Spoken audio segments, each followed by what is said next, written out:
আজকে আমার রেসিপির নাম হলো সুজির জালি। যেটা বানানোর জন্য ইনগ্রেডিয়েন্ট হলো 1 বাটি সুজি, গ্রেট করে রাখা গাজর, গ্রেট করে রাখা আলু, তার সঙ্গে কুচানো কিছু পেঁয়াজ, কাঁচা লঙ্কা এবং একটা গোটা ডিম।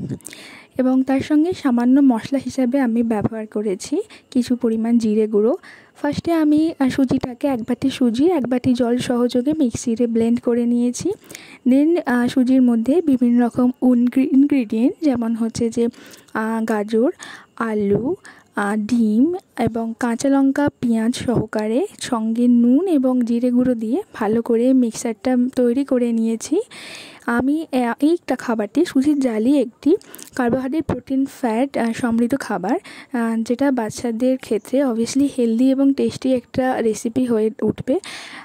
বিভিন্ন রকম বাচ্চারা এখন সবজি খেতে পছন্দ করে না, তো এখানে কিছু সবজির ব্যবহার হওয়াতে বাচ্চারা, যে সমস্ত বাচ্চারা সবজি খায় না তাদের হেল্প করবে এবং তাদের অবভিয়াসলি খেতেও ভালো লাগবে।